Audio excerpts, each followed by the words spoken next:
Steve Robertson here for the Internet Video Studio. The subject today is encoding and compression.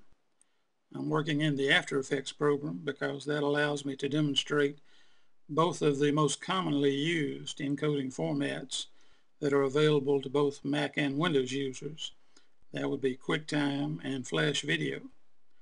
If you still have a reason to use Windows Media Video, the principles discussed here will still apply.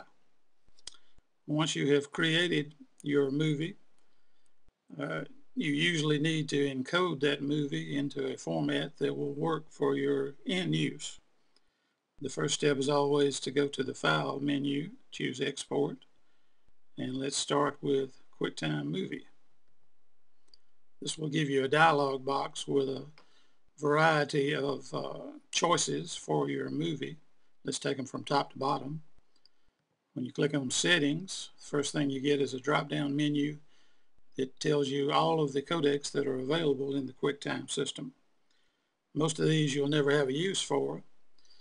If you want to create a full quality version of your video to take into a post-processing program, US users would choose this codec, DV/DVC Pro-NTSC. The newest and most commonly used codec in the QuickTime system is H.264. So let's stay with that one. You have several choices within the H.264 codec. The most common reason for setting all of your choices rather than using a preset would be to create a file much smaller but still with acceptable quality.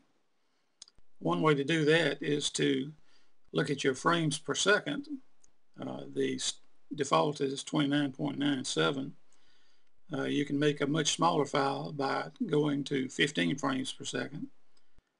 If your video does not involve a lot of motion, you probably won't even notice this change.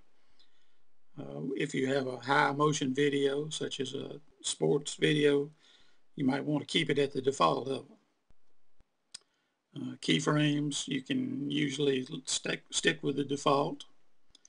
Data rate, you can usually stick with automatic.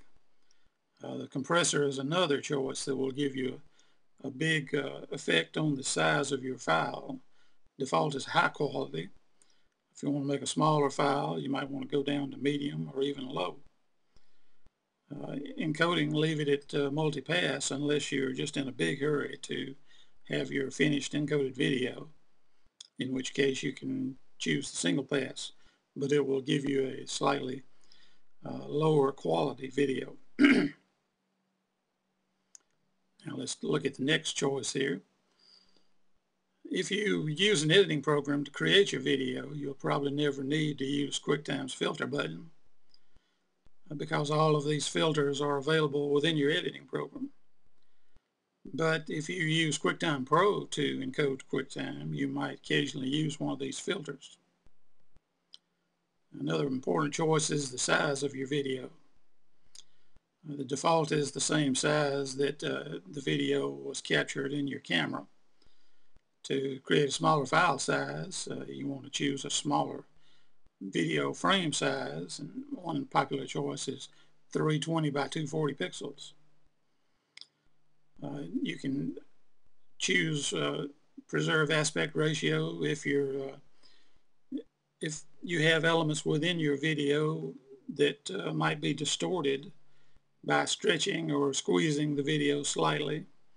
In most cases you can leave that unchecked, but this choice is very important. If you use anything more other than a brand new video camera, your camera probably captures interlaced video, and you can improve the appearance of that video for computer replay by checking the deinterlaced source video box.